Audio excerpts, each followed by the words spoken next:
Hey, man. Hey, dude. Thanks for being on the show. Thanks for having me. You are our first guest that we're shooting. I don't know if you're the first guest that's gonna drop. It works out that we just had Thanksgiving and, you know, some people have some time off and stuff. What is your schedule looking like this week? It's been a lot of family stuff, but yeah, the holiday time slows down just a little bit, which is nice. Yes. I like that slower pace. Okay. It's great, yeah. So the summer is where it gets really hot for what you do? I mean, it can be busy all year round, to be honest with you. But this year specifically, like Thanksgiving, Christmas, it's slowed down, which has been great. But yeah, summertime is always really hectic. Right. Yeah. Yes, that's when everybody wants to do everything. Mm-hmm. What I found is a lot of people go do post for like that project that's been sitting on their hard drive for like 6 years in the winter. Oh yeah. Like we have a client where he's like, yeah, I shot this like, I don't know, like 6 years ago and I haven't finished it and it's wintertime and there's nothing else going on. So do you want to edit it for us right now? And I'm like, yeah, let's do it. Great. Well, put some sweatpants on and get to it. Yeah, everybody's got that project, I guess. Oh yeah, for sure. I've got my own too. Yeah, so my name is Jordan Ridenour. I've been a filmmaker for, oh man, I don't know, since I was a kid, you could say that. I feel like that's the answer for most filmmakers. They just have a passion for it and it happens. I have a company, Big Picture Media Group, and we do all kinds of stuff. We do a lot of podcasts actually lately. But kind of the synopsis of the company is I just like to tell the stories. And really it kind of lands on real stories. So kind of that documentary type of feeling, you know? The name Big Picture was, you know, what's the story here? What's the big picture of what's being said, right? But yeah, I mean, that's my company, and we've been going on for a year and a half, 2 years now. And it's been going great. Dude, good. Yeah. Only 2.5 years? I didn't know that. So what were you doing before that? So before, I worked at a church. I've worked at a couple churches actually. Mm-hmm. And I think that's kind of where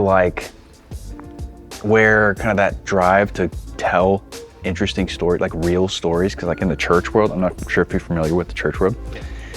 You get those like really cool stories like, oh man, like I got in a car wreck and somehow I made it out alive. I just find those really fascinating, right? So that's kind of how it started, and it's like evolved into bigger and bigger stories of how people made these other giant nonprofits, and hey, we're helping these people, these kids in Africa, and I love those stories so much. I see like on your website you do have plenty of churches that you've worked with. Yeah. Is that with, you know, is that in the last 2 years or is that mostly before? So I've worked with churches a lot, both full-time as like an employee, but also as a contracted person, right? So they have a story they want to tell. They don't necessarily have the knowledge on how to say it. So I've jumped in and helped them do it.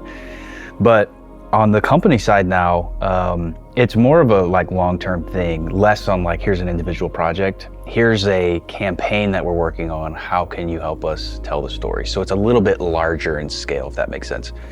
So from there, we would go in and like help them find the stories to help build that overall narrative, to help with like a giving campaign or marketing push or whatever it is. Mm-hmm. You know what I mean? Yes. Does that translate to the non-church work you do, or yeah, it does. Does it feel different? Yeah, there's you know, being able to like find the story is the hardest part, but it does translate. Like whether it's a, you know, for-profit company that they're selling, I don't know, wristwatches, right? There's still a story to tell with that. Mm-hmm. And I think that also dives into more like the marketing aspect of, you know, being a business owner. Like how do you tell this story? It could be the most boring project or boring topic. How can you make it interesting, right? And maybe that's filmmaking as a whole. How do I tell this very mundane thing and make it look interesting, right? How do we have breakfast at a table and make it look interesting on a podcast? But to backtrack to your other question was, you know, getting in with the kind of that church niche where you get your hands on some like some nice cameras, some good lighting, some great audio. Yeah, that is a very common thing that I've run into. Almost all of the filmmakers that I've worked with have some hand in like church work, which is strange. It's strange. The transition of, you know, you get into the church world, you get your hands on some gear, and now you're out of the church world. That's a weird transition, because all of a sudden you have resources, and now like, okay, how can we make this work with what I've got in my hands? Which is a whole different set of challenges, right? thinking inside or having to think outside the box with some parameters. Like, okay, I've got $500. How can I make this film? How can I do this project, right? Which is the exciting part, and that also touches on the entrepreneurial side. Like, can you just make it happen, right? So it can be challenging, but that's the fun part too. After it's done, you're like, wow, I just pulled this off with like no resources, you know? Yeah. What I've found is with church versus non-church, we'll just call it that, where there's like a hard, like not a hard line, but maybe there's like a line with a little bit of give of things you can try and do and things that just definitely don't work. Yeah. Do you like having that as a barrier that you have to pass over? Like, is that exciting for you when you're working with the churches to say, okay, this is like, I'm working within the mold of this, what this church has already established, versus if you're like, we did that proof of concept, it's kind of, it's a film, right? You can take more liberties and do different things, and there's not as many rules maybe? Yeah, so this is a constant balance for me personally. On the corporate side, like, you know, building a company, making sales, that sort of thing, it's like, okay, the client's always right. On the creative side, it's a different story altogether. Balancing that out can be tricky. For churches, I've leaned way more into almost trusting my gut and my artistic approach and saying, I recommend it this way, trust me, it'll come out better. Despite, you know, what they may have done in the past. Hey, this is, you know, we have a very typical one camera shot with, you know, someone sitting on a couch and they're going to tell their story. How can we flip that on its head is how I approach it. But again, it's a balance, because there's some corporate clients that are like, hey, we want a very specific thing. We need this for an ad. We need this for whatever project. And it's like, okay, great. We can knock that out for you. For me personally, you have Jordan as a filmmaker, you have Jordan as a business owner, and sometimes those can clash, and it's important to know when to flow into each thing, right? That proof of concept was an interesting one, because here's a written script. We're gonna make this project with the goal of getting larger funding. So there is a corporate element to it that you kind of have to adhere to. Like, okay, I know that the investors are gonna be looking for X, Y, and Z, so I'm gonna include X, Y, and Z in this. So that means it needs to look incredible. It needs to look like $1 million, even though it wasn't $1 million, but also something interesting and different. So you kind of get the idea. It's a balance. Yeah, does that answer your question? Yeah, I think so. Are you spending most of your time doing the production end of it rather than the director's seat, you know? Like, it's all of it. A lot of talking to investors, doing the research, all that stuff, because that's not my forte. So it's all of it. It really is. I originally, when I started out as a filmmaker, I was like, I'm going to be a director of photography. That's all I'm doing. I love cameras. I love lenses. I love making a shot look beautiful, the lighting. And then I was like, oh man, but also, like, sounds kind of cool, you know? Like, I like microphones, and I've got a background in being in a studio and mixing and sound design and, you know, post-production sound design, which is a whole different world. So I kind of dabbled in that a little bit too, and eventually into set design and just all the different aspects. And eventually it's like, well, I could probably just direct, honestly, because I kind of know like what to expect here for audio, what to expect here for the camera side. I try to think ahead, a few steps ahead of, okay, what if we had a camera moving, you know, a dolly doing this move or whatever. And the director move was it just made sense, you know what I mean? But as far as like even the pre-production stuff, it's not my favorite. It's definitely not my favorite, but you learn it, make a budget, you know, line items and building your crew and helping find the cast and the locations, and any filmmaker knows this, right?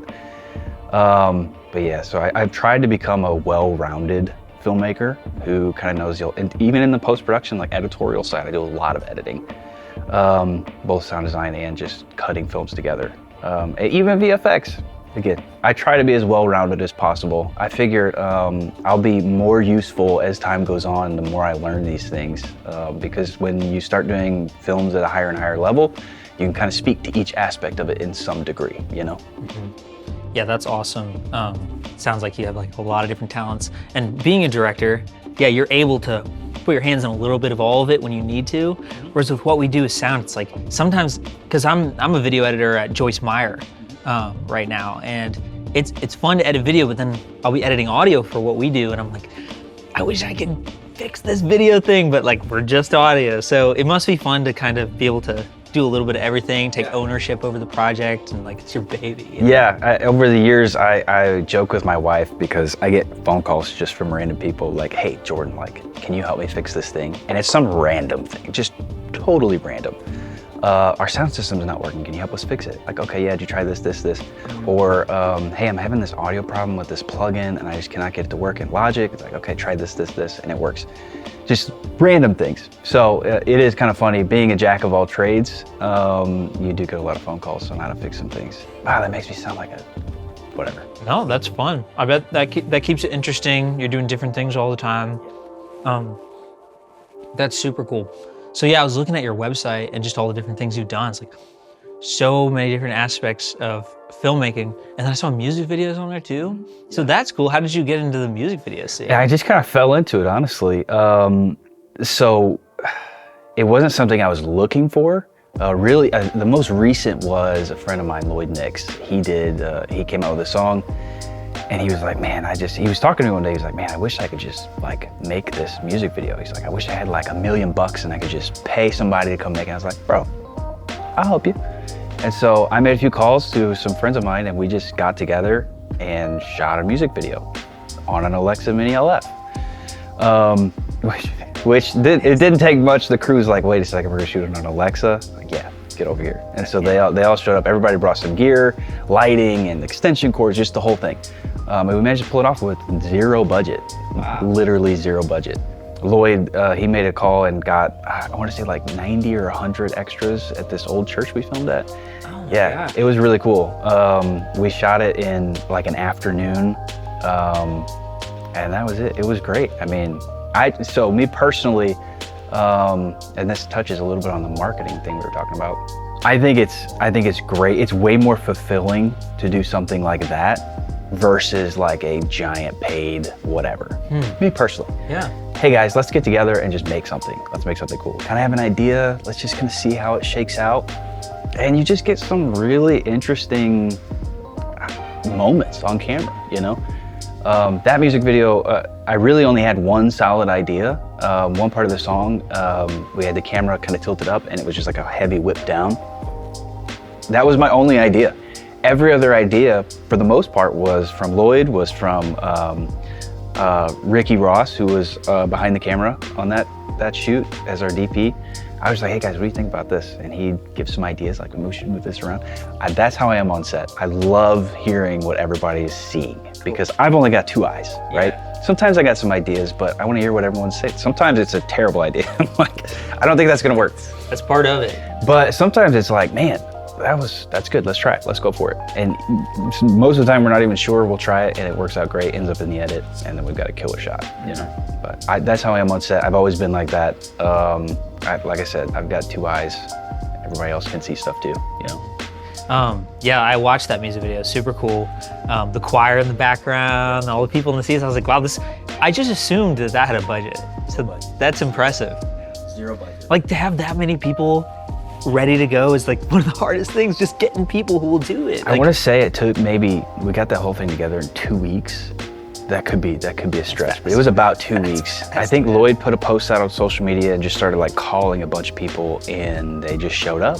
It was great. It just worked out. It was a really fun project. So back to you on set. I like that you were saying that, who you are on set.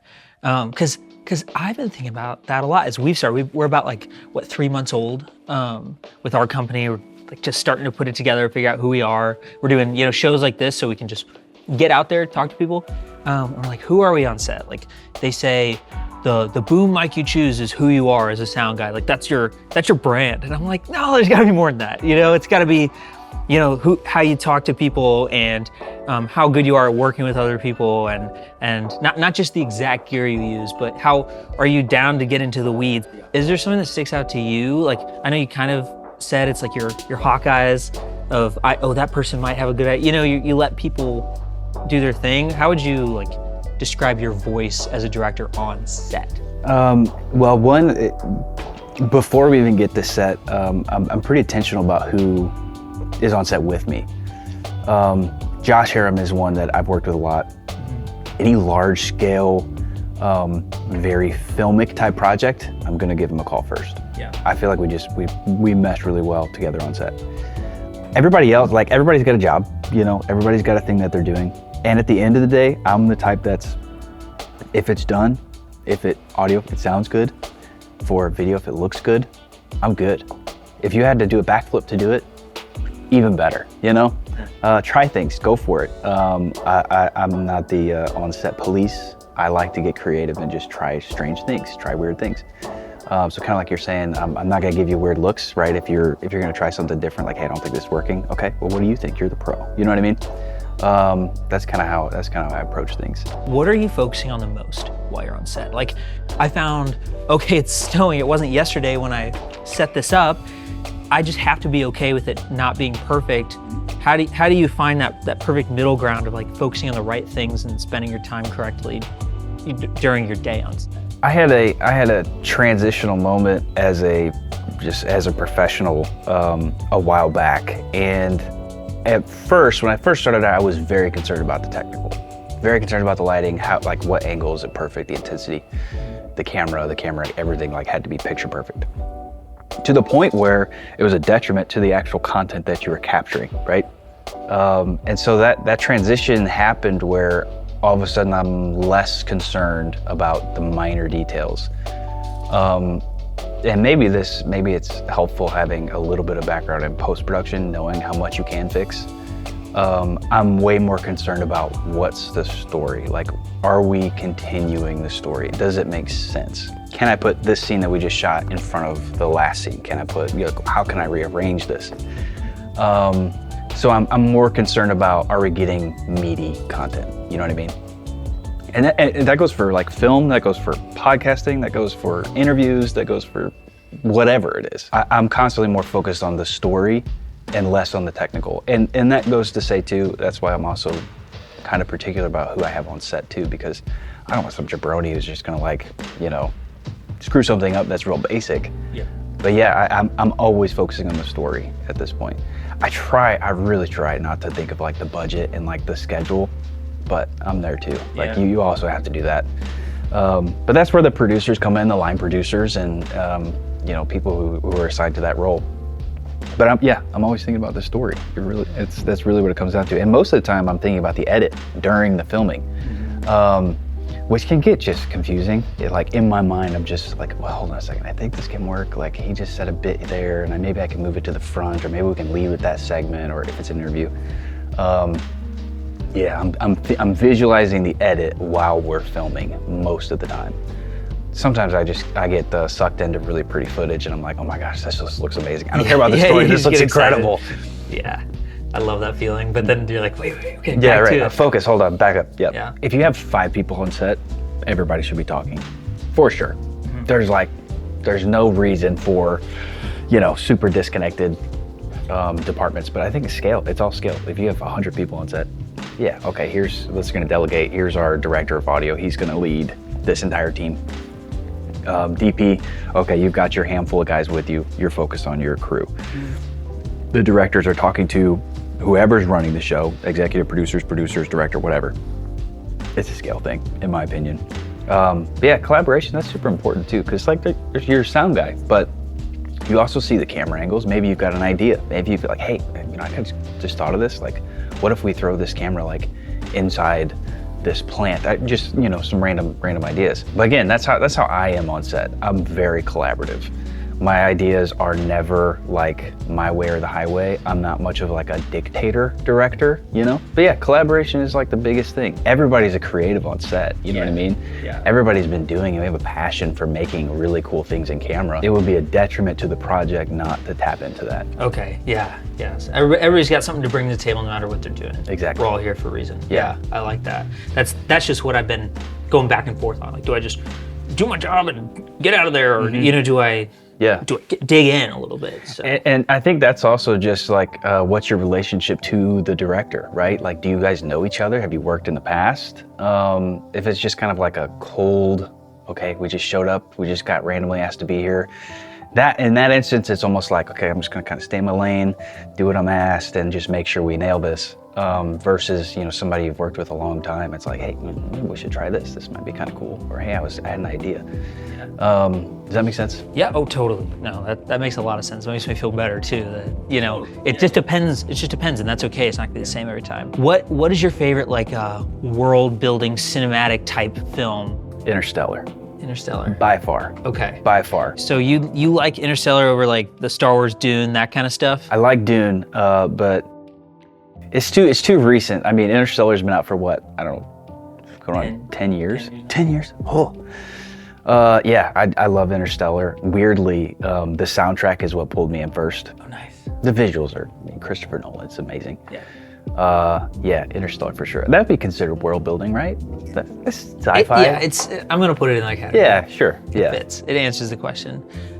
Okay, is there a film that got you, like you were like, I'm doing this. This is my thing. Or maybe a moment that made you say, I'm starting my own company a couple years ago. Like, it doesn't have to be a film. It could be something, a thing. Oh, like a catalyst to pushing me into, oh man. That's a tough question. That's a multi-layered question. I mean, as far as like what I'm inspired by real stories, specifically documentaries. It's something that can tell a complex story in a organized and meaningful way where people feel impacted in some way, positive or negative, at the end of watching it.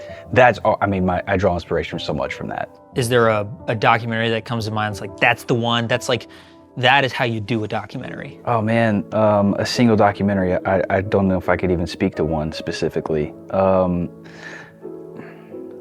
Lately, I've been finding a lot more on YouTube. Less like featured I'm a featured documentary filmmaker. More of an independent type, breaking story type situation. Does that make sense? Oh yeah, totally. And there's like a million out there. Which that's a whole nother topic we could talk at a different time. Is just like media in general, like where things are going. Yes. You know what I mean? How people are consuming media, because it's all different versus 5-10 years ago. Right. Well, we'll have to have you back on and do some deeper convo soon. But yeah, thanks for answering some questions. Appreciate having you on, and yeah, keep rocking. Will do. Right on, man. Boom. I am Devin from Gaussian Sound Co. I'm one of the lead engineers here. A little bit about what we do is production and post-production for all things audio. We specialize in film and video game, just anything video. So if you need someone on set to come help record the audio for you, no matter how big or how small, please call us. And then same for post-production. If you need mixing and mastering, dialogue editing, custom sound design, custom score, any of that, we can sweeten your audio, bring your project up to the next level. I know a lot of people need that. There's a lot of creators out there that don't really understand audio or how it can elevate their project, but we can help you with that. So check out our website below, see some of the other stuff we've done, and maybe we can grab a coffee and learn about your super awesome idea. That'd be cool. So yeah, hit us up. Can't wait for the next one. Thanks.